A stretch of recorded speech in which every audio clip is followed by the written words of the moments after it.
Welcome to Behind the Boxer, where we not only go inside the ring, but we go behind the ring as well. Right. Today, we are talking to Otis Pimpleton Jr., world class trainer. How are you doing? I'm doing great. Yourself? I'm doing great. I can't complain. Glad to be able to talk to you today.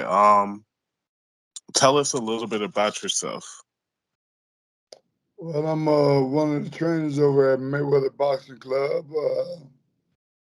I've been with this family since I was 7 years old, so I've been there quite a while. I've been there, 48 years with this family, and it's a pleasure to be a part of this family. My trainer, Roger Mayweather, since I was 7 years old, Floyd Mayweather, Sr., their cousin, John Patterson, who's deceased, uh, and I'm blessed to be where I'm at right now. Nice. Tell us a little bit about your cousin and how he got you into the sport of boxing. My Yeah. cousin got me into the sport of boxing when I would always be at school fighting as a kid. And he was boxing prior to me. Before I boxed, he was boxing a little bit longer than I was. So he ended up taking me to the gym. Roger had me spar the first day in the gym. I got knocked down my first day in the gym, which is Roger said it's all right. You'll be all right. Then I ended up fighting that same guy in my first fight and knocked him out. Wow. Yeah, at that That, time we didn't have nothing but weights. We didn't have ages. So I think he was like 4 years older than me. tell us a little bit more about some of the stuff that Roger taught you. Well, Roger taught me about taking care of kids, making sure people are able to pursue their dreams and give back to our young kids and try and make a difference with people. To be one to do what you want to do because you want to do it, and always be in control of your own faculties in regards to where you want to go and how you want to get there, but do it in a positive manner. What's one of your greatest memories working under Roger? I don't just have one, I have many, but my greatest memory is, I think, he and I walking into a store and there's a homeless man on the curb and he asking me how much money I had in my pocket and I told him, I said I had like 60 bucks or whatever at the time. And he said, okay, give it to that guy, give it to that guy over there. I said, huh? He said, yeah, man, he need the money. You don't need the money, you'll be blessed. He said, that motherfucker needs the money. You don't need the money. You gonna be all right. I gave my money, and I continue to do things like that right now today. As far as inviting homeless people that are outside of a place hungry to come in and get food and everything else. So I try to keep giving back.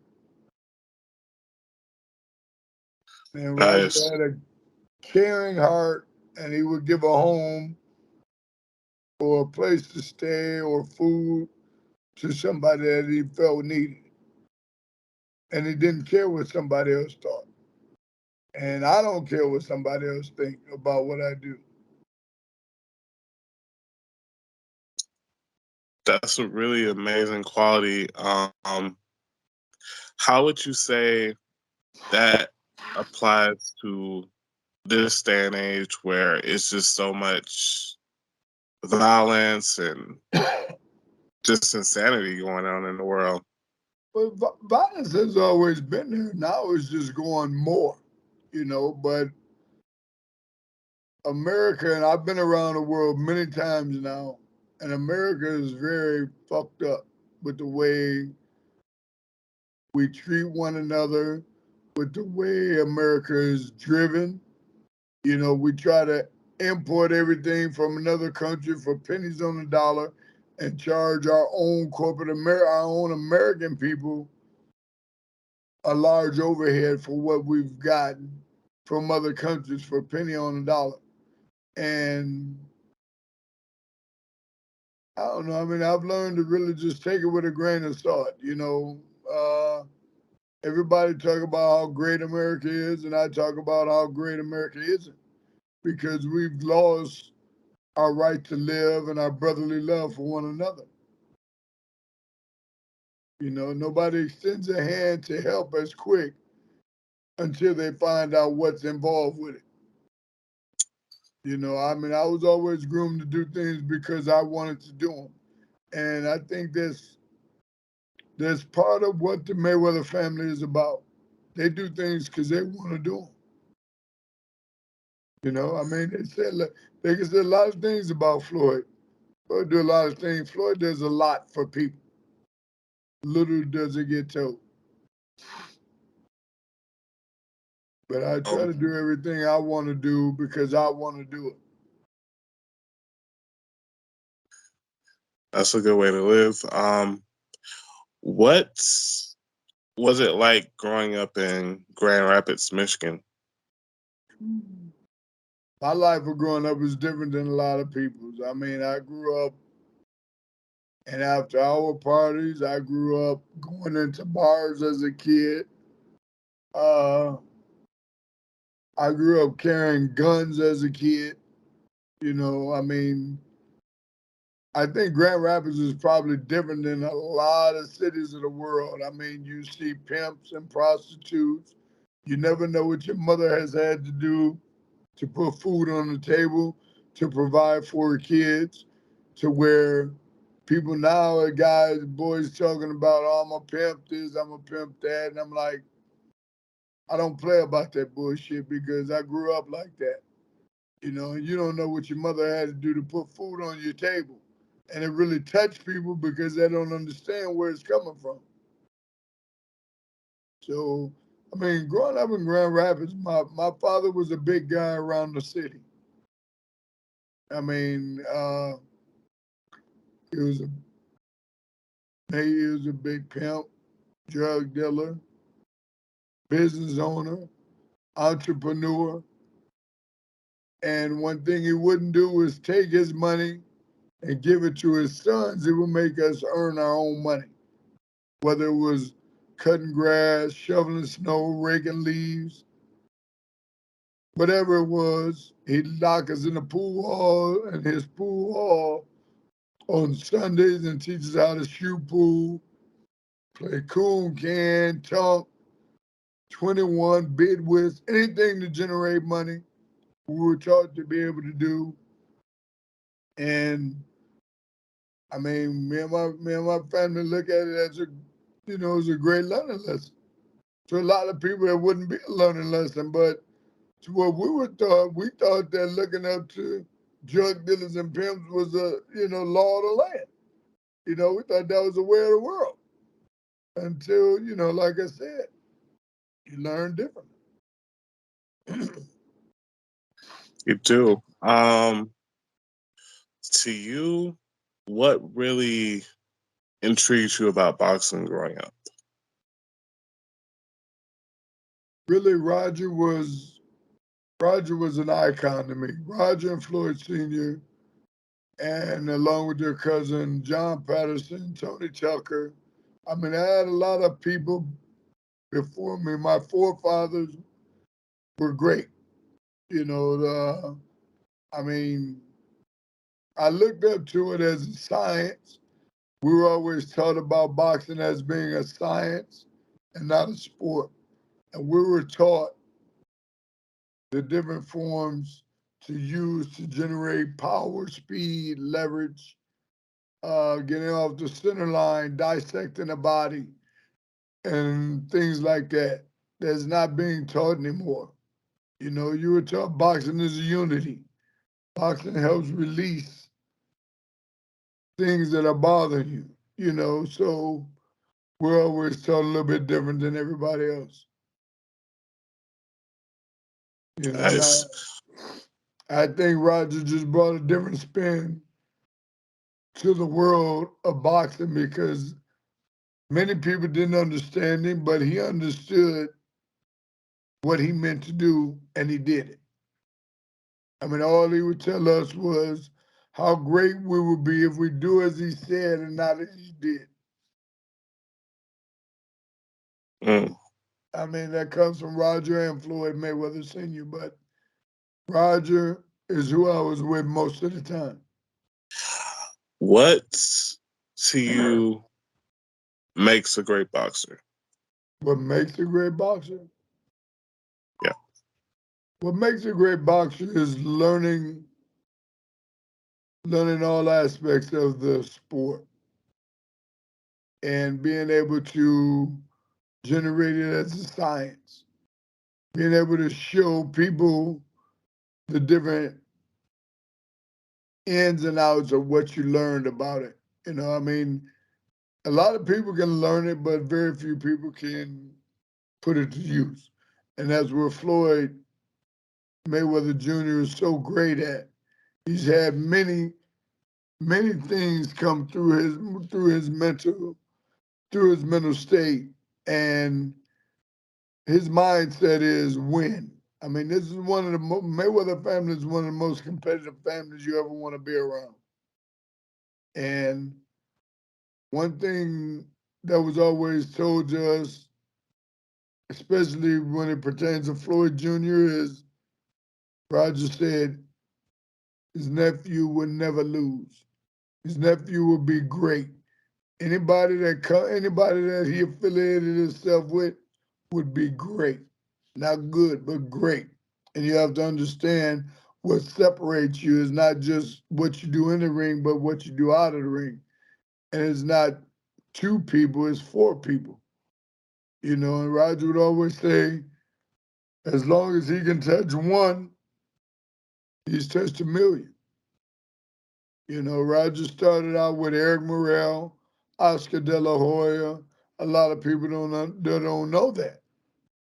Roger touched many a champions, many a world champions came through Golden Glove Gym in Las Vegas through Roger Mayweather.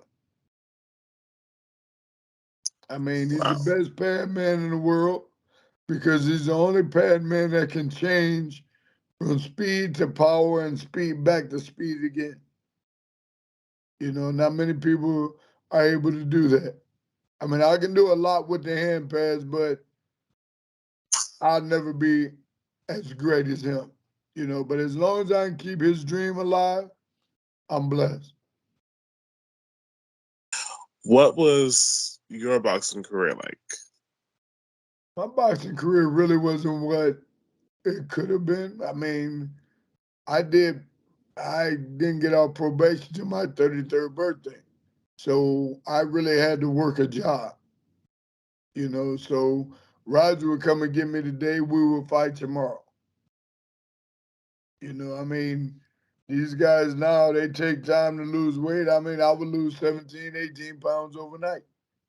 And we weigh in the same day, you know. But as long as Roger believed in me, I believed in me, you know. So really, my boxing career was great as far as the people that I came across, the people I dealt with. I mean, I sparred people like Michael Nunn, Frank Tate, John Mugabe, Donald Curry, Marlon Starling. I mean, all these are world champions, you know, and at their time they were great.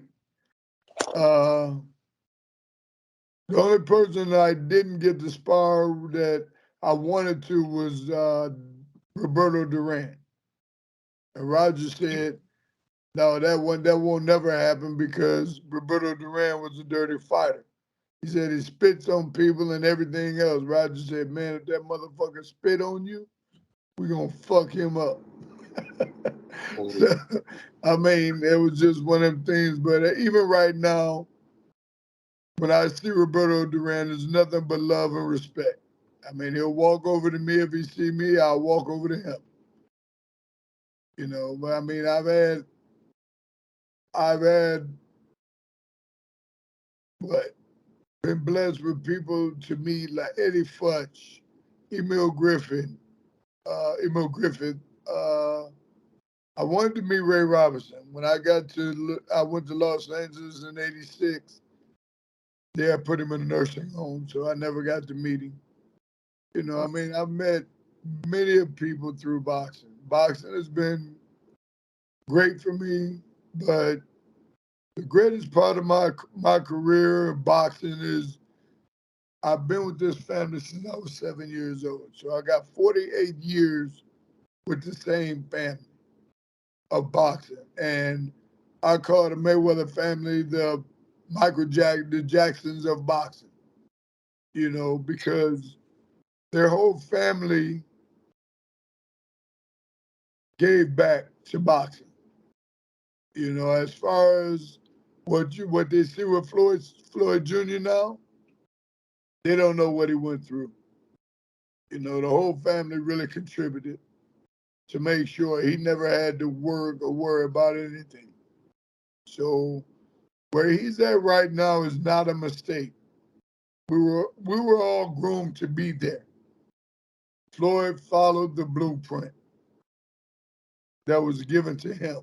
He is now trying to give it to other kids if they listen to him and follow his guidance. But me, I'm trying to continue to spread the knowledge and the legacy of Roger Mayweather through other kids because Roger was a blessing to people. He would give you the shirt off his back. And people don't realize that. They don't know that about him. So one thing I noticed that you talk about is that it's good to have an outside trade out of Right. boxing. Right. Can you expand on that a little bit more? I mean, you need something to fall back on sometimes. You know, I was blessed to be able, I was given a job at the Las Vegas Hilton by Mr. Hilton himself. And I was there training and I was boxing a guy named Mark Holmes, who's Larry Holmes' younger brother. I was 150 pounds, he was 185. And this guy would ask me every day when I was fighting because he wanted to see me fight. He watched me spar. Finally, I told this man, look, sir, if I don't get a job, I'm going to jail.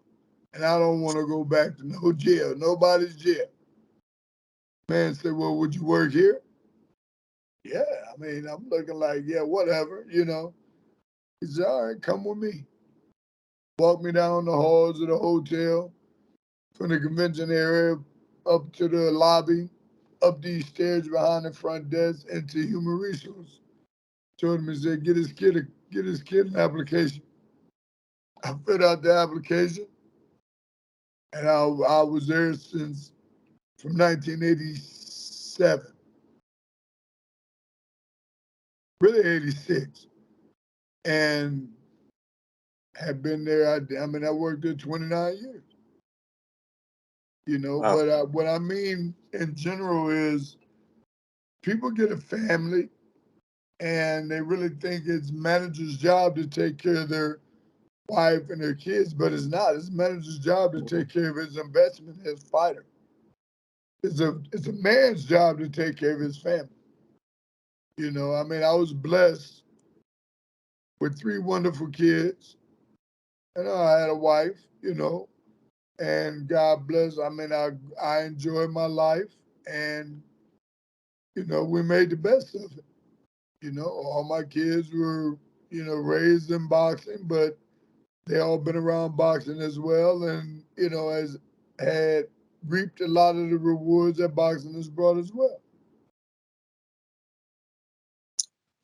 What was the shift to Vegas in '86 like for you?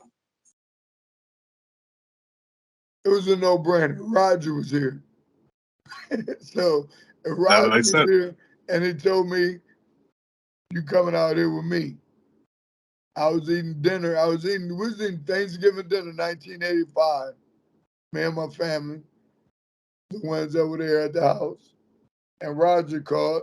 He said, hey, said, yeah. I said, I told you I'm getting you out of there, right? I said, yeah.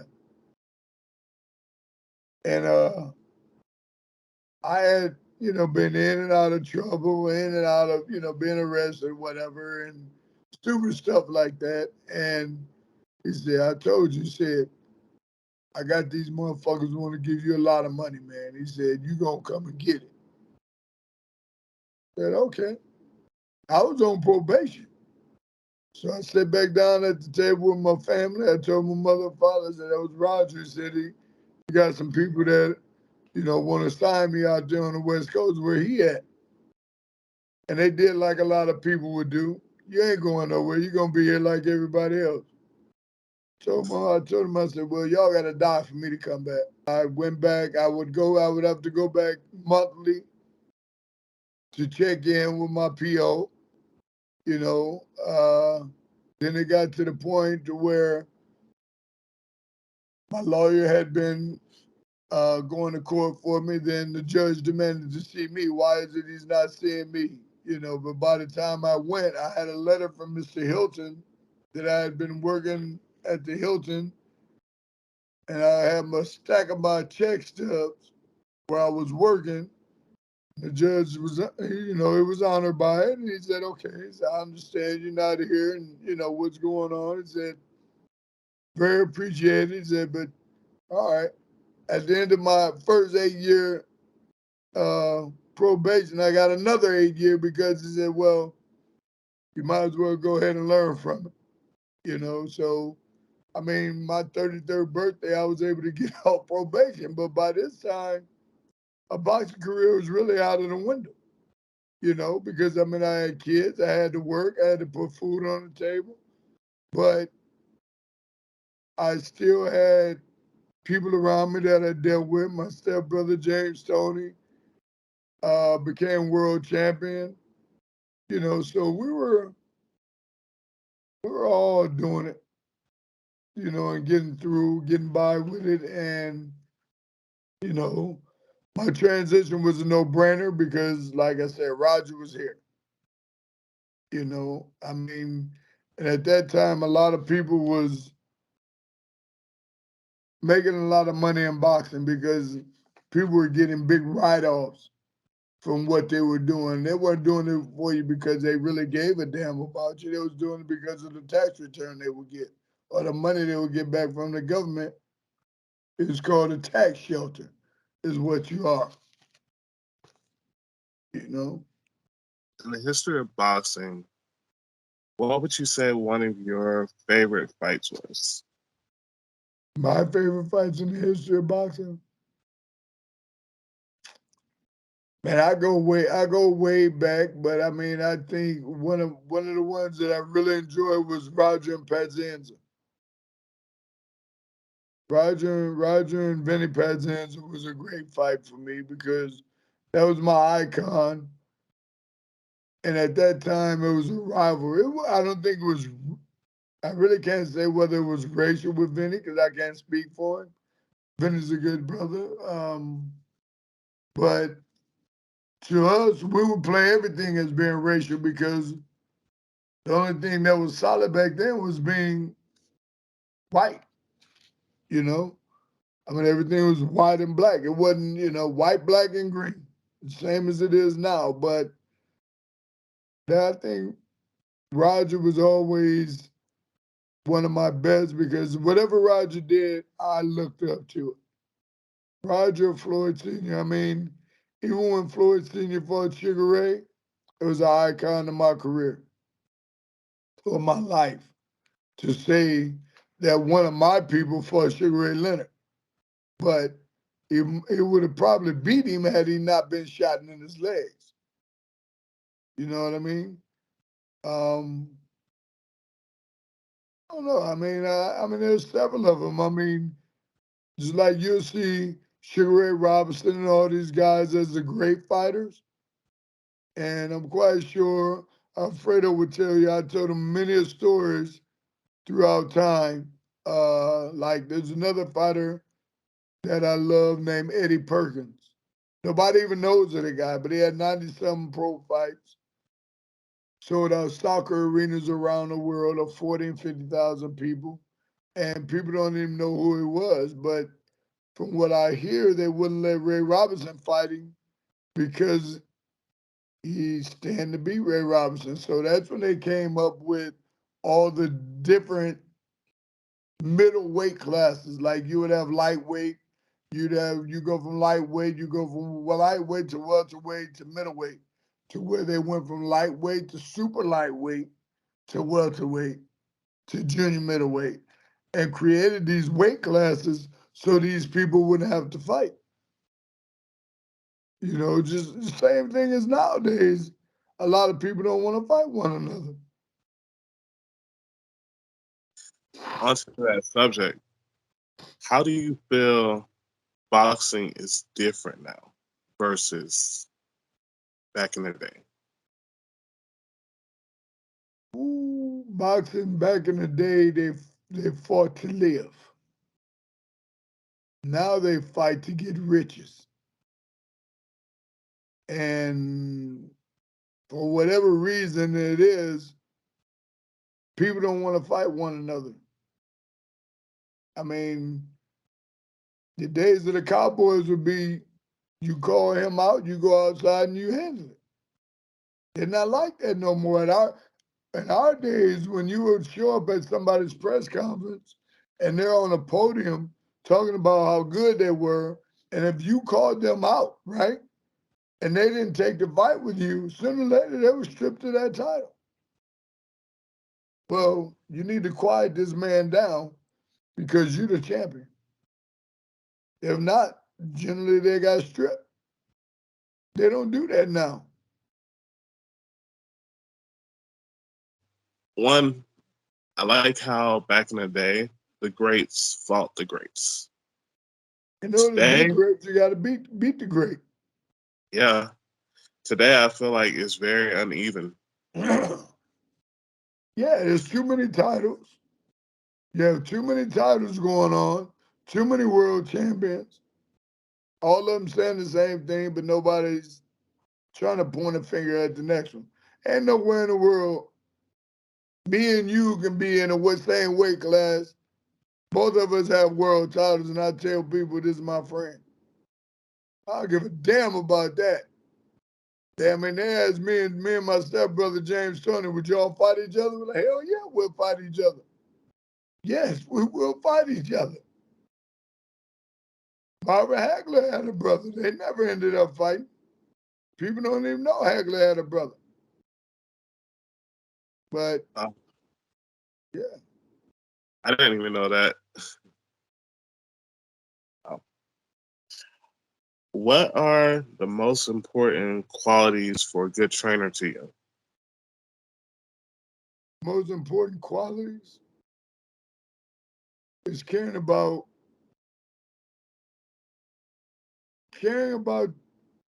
teaching your fighter the basis of boxing, the basics of boxing first and foremost, before you let him take that next step. Try and try and groom him to get boxing in the stages of what it is. I mean, you gotta be able to step before you be able to punch. Then you gotta be able to step and punch to go to the next phase of pivoting and stepping around. You just can't say people nowadays say, "Got put him in the ring and give him some damn hand pads." Hand pads don't win fights. People think Floyd Mayweather all he do is hand pads. I'm like, y'all don't know what he do. So what he does is prepare himself. He has a great mind, great mindset, and he's trying to give it back to the kids, those that would listen. So, but in order to be a great trainer, you have to really a trainer have to become a coach in and out of the ring. Life skills. Teaching the kid what to do. I mean, because you can't take an 18, 19, 20-year-old kid and put him in an apartment by themselves, give them too much money and luxury. Everything in America is full of nothing but name brand everything, which is bullshit. The same thing they do. They got name brand go down this aisle. They got knockoff go down this aisle. They all the same. Just give me some clean underwear. I'm good. You know. I mean, I've been down that road with having all of that. I'm blessed, but now I want to be able to help other people, make sure my kids are all right. You know. So my life didn't start again until I was 50. So I'm going to enjoy the next 50 and enjoy it. Absolutely. How do you motivate your fighters to keep going? Instead of trying to, I motivate them by instead of showing them what they're learning is working with what they're doing. And as long as a young man or a young lady can see what you're showing them, you won't know it until you see them giving it to somebody else. You know what I mean? Once you see somebody, you're sitting there doing a podcast, you see a kid that come up that you know may not even tell you he really appreciate what you do, but later on you see this kid doing a podcast. And what something he's doing is resembling what you have done in your podcast. That's what make you feel good. Is to be able to know what you're doing is passing something on. Yeah, because every time you pass it on, like you said, when you pass on to one person, you're actually passing on to a whole generation of people. Absolutely. You don't know who it's going to touch. Yeah. Um, what is the most important part about having a solid team and foundation behind you? But just really have people to have your back. When people know that you have a solid foundation, a solid team behind your back, all the bullshit stops. You know what I mean? I mean, it's like people might go and talk about something, but it never gets back to you the way it should because most of the people ain't man enough to come and tell you what they're thinking about saying anyway. Instead, that's what social media does. It protects them until they come face to face with people. You know, all social media does is give people a voice, but is it an actual voice? Are they willing to tell that person face to face how they feel? Or is it only on the internet that they're going to say it? Hoping that they'll never see them. Oh, yeah, if I see you and when I see you, yada, yada, yada. That's bullshit.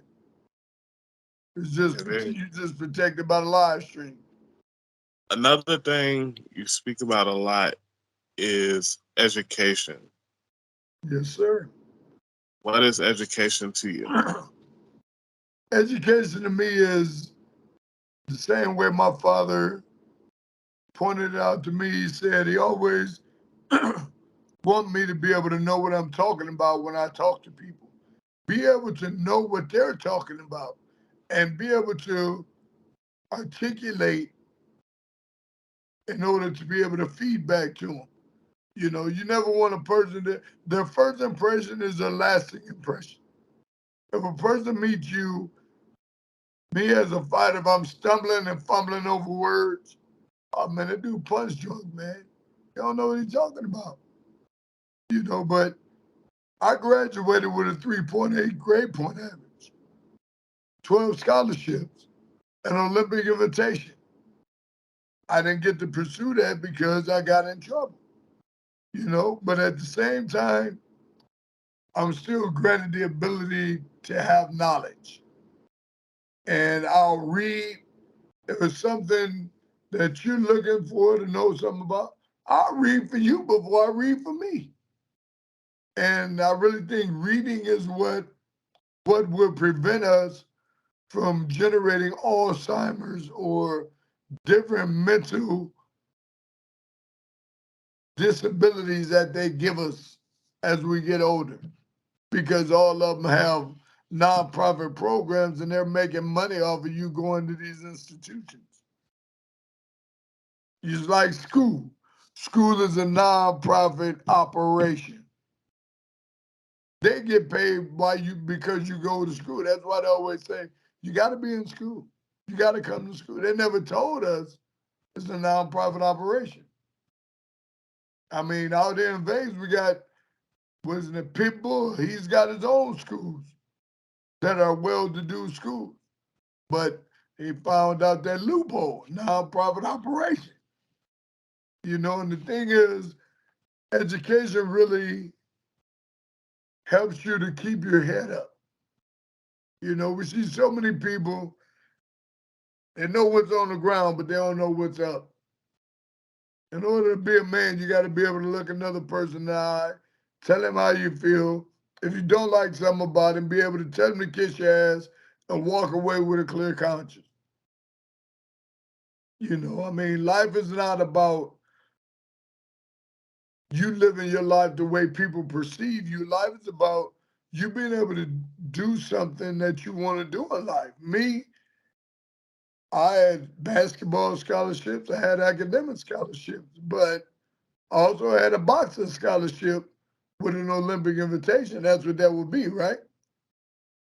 An Olympic training camp invitation, that would be a boxing scholarship.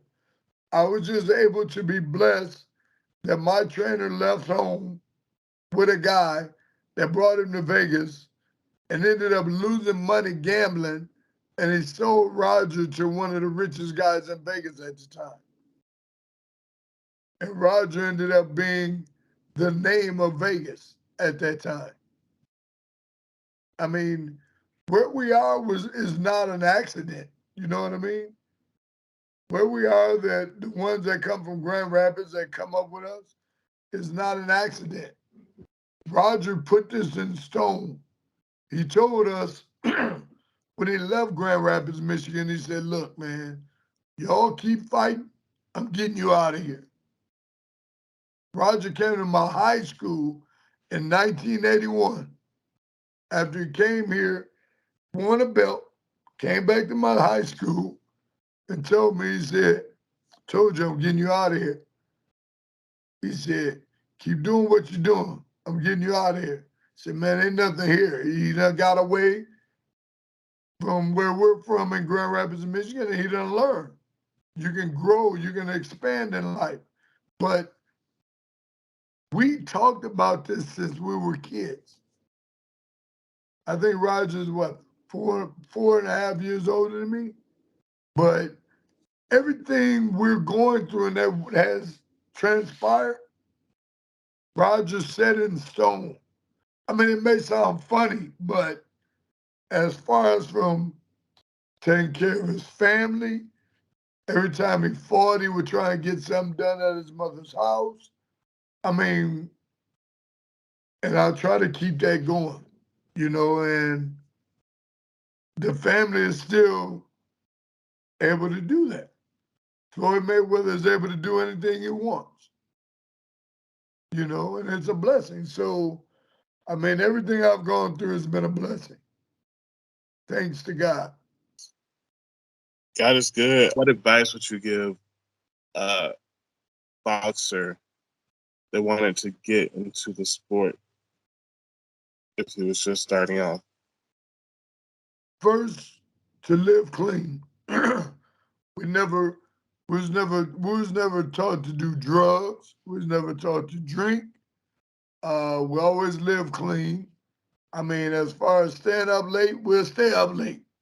But as far as drinking, smoking weed, doing all that, that's first on the list. Live a clean life. Uh, if you have a lady in your life, love that lady. You don't need to love everybody else. You can love one and like many, but you need to learn to really stay on track. You know, stay on track and be loyal to the people that are down with you. You know, I mean, stay solid as a person. You know, but always stress the fact of educating yourself in whatever it is you're doing. Branch out, do other things. Don't just be in that area and say, I box, I box, I box. All right, what does that mean? Boxers nowadays don't realize if you ask them, who's your favorite fighter? They can only go back to Floyd, really, or, you know what I mean? There's only one or two generations. I mean, we go back. I mean, Roger had me. We watched videotapes of Willie Pep, Archie Moore, Ezra Charles, Kid Gavilan. We watched people of all old school and learn. We learned different traits, different things they did.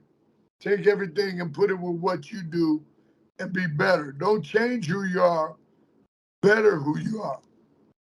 You don't have to change to be great. You have to become better. And I really think that's one of the main things in boxing. Continue to go over what you learn because boxing is a repetition. It's repetitions of everything you did yesterday. You got to do better tomorrow. Keep a journal. Every successful person generally somewhere has in writing what they're going to do or what they have done.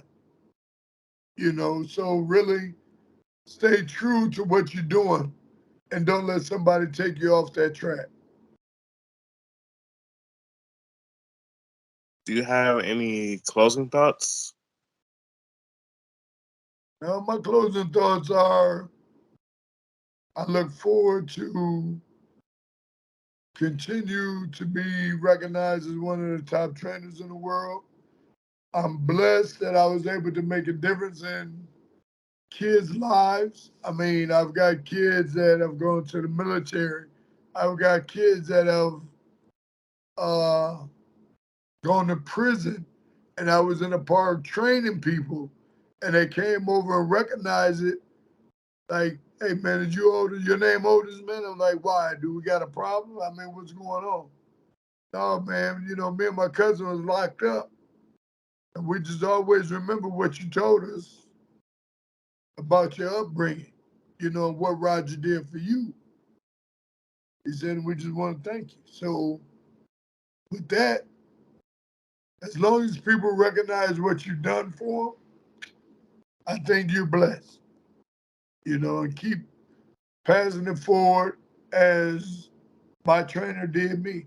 I mean, Roger was, I think Floyd and myself were able to get complete Roger Mayweather. But he had more to bring. Just being with him on and off the record was great. So, I mean, my closing thoughts would be if a person is trying to guide you, let that be. Try and take, everybody has something they bring to the table. Whether they're homeless or whatever the situation is, everybody can teach you something. I mean, I keep this brother with me everywhere. I mean, it was a gift to me.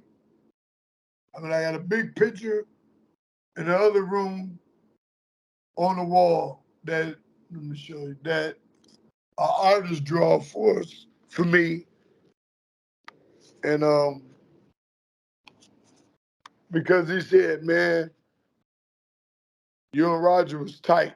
He said, I know we all go way back. So, see that?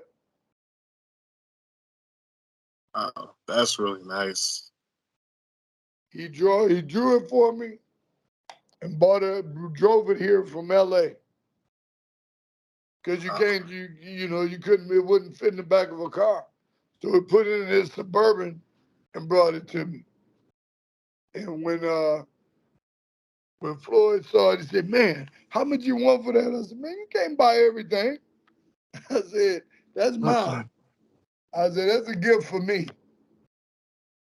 So, I mean, going forward in life, we need to learn to love one another a little bit more, honestly. And we as Black people or black men were made to be too proud to love and care about one another. Instead of killing one another, embrace and say, look, man, it's over. Because me, if something happens with me and somebody, if I don't do nothing now, I'm not going to do it. You know, so people might see me and be like, well, do we got a problem? We ain't got no problem, brother. It's over with. I'm done with it. You know, to where I grew up, I wouldn't sit with my back to windows and doors because you never know who's trying to get you. Now, I'm content with who I am in the space that I'm in. I mean, I enjoy people telling me that they appreciate my work and what I do. And that's a blessing from God. And the gift I inherited from the Mayweather family, you know, along with the other trainers I had around me. Bob Tucker, which nobody may not even know. His son was Tony Tucker, who fought Mike Tyson. Didn't get knocked out either. Went 12 rounds with Tyson. He lost his IBF title to Tyson, but they went 12 rounds. I think I won like $5,000 on that fight, betting. And I don't bet, but that's somebody that we come up with. So I was in total support of it. But yeah, I mean, I really think we as a whole need to learn how to come together. You know, I don't care who I give knowledge to. It's not about being paid. It's about being appreciated. You know, so I mean, God has been able to make sure that my days have constantly gotten better.